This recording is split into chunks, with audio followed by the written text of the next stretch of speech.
that you have, what has continued to happen over the years, is the protections of stacking unfairly a Supreme Court, whether that's been in DC or whether that's been here in the state of Florida.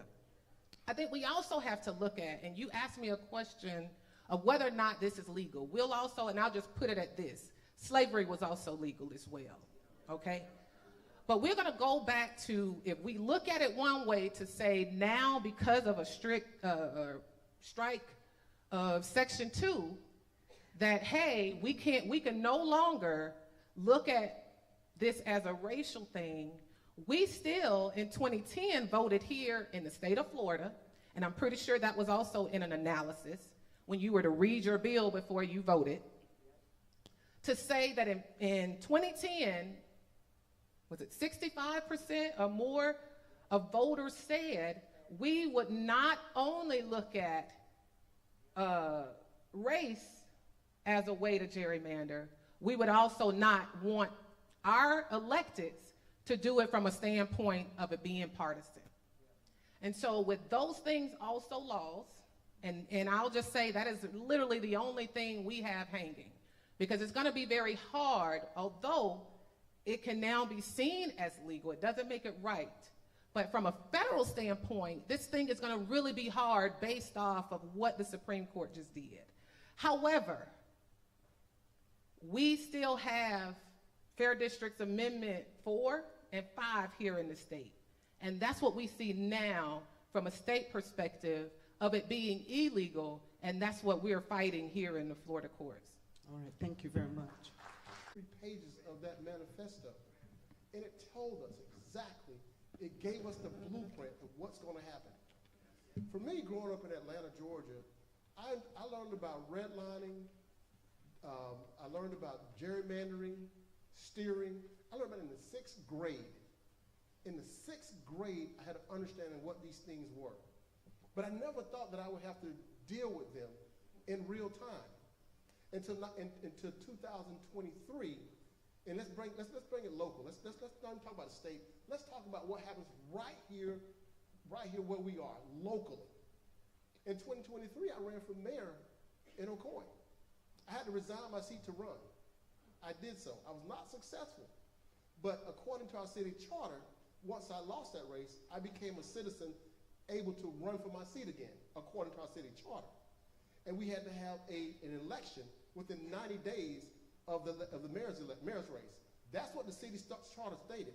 That's what the city attorney advised the city commissioner of Ocoee as to what they have to do. Well, guess what? They decided, no, we're not going to do that. That's our law.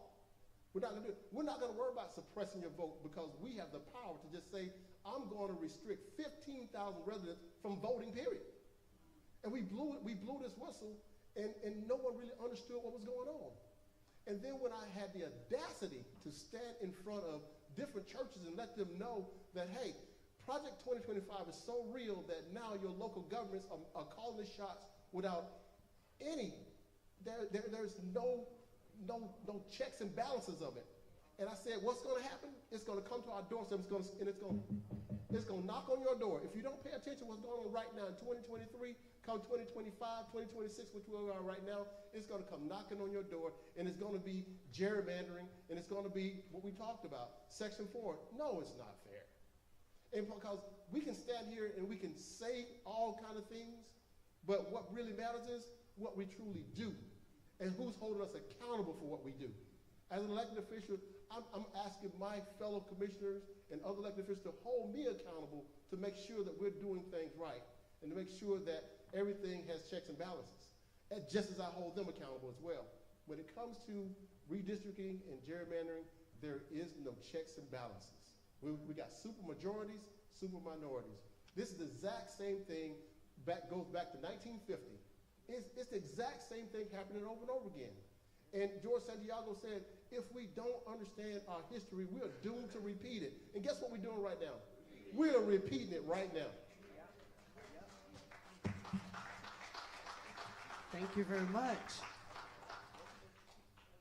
To our resident historian, have communities directly affected by these redistricting decisions been adequately consulted? Did they let you know this was going to happen during the legislative process? Do you think so? No. All right. Perhaps about 60 plus years ago, here in Apopka, I was a member of the youth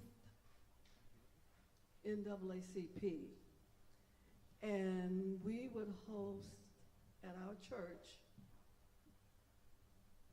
meetings with Mr.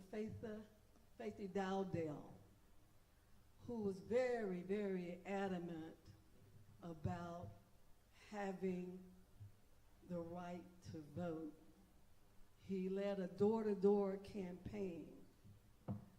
So being affected by, you know, in 1937, the city of Apopka enacted an ordinance prohibiting black people to live north of the railroad tracks here in Apopka.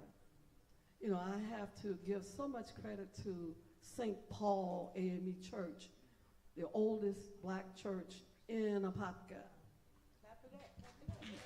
And their early advocacy, as we say, a lot of the advocacy was born in our churches, educating very young. We don't educate our very young children anymore, because at 14, we were being taught about voter registration. Matter of fact, Mr. Dowdell he had a strategy. He would send a child to the door to knock on the door, so he knew an adult would respond to that child quicker than he would another adult.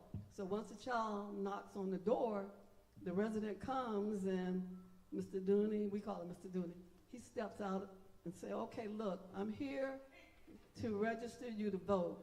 So I'm very adamant about us teaching our very young children. They need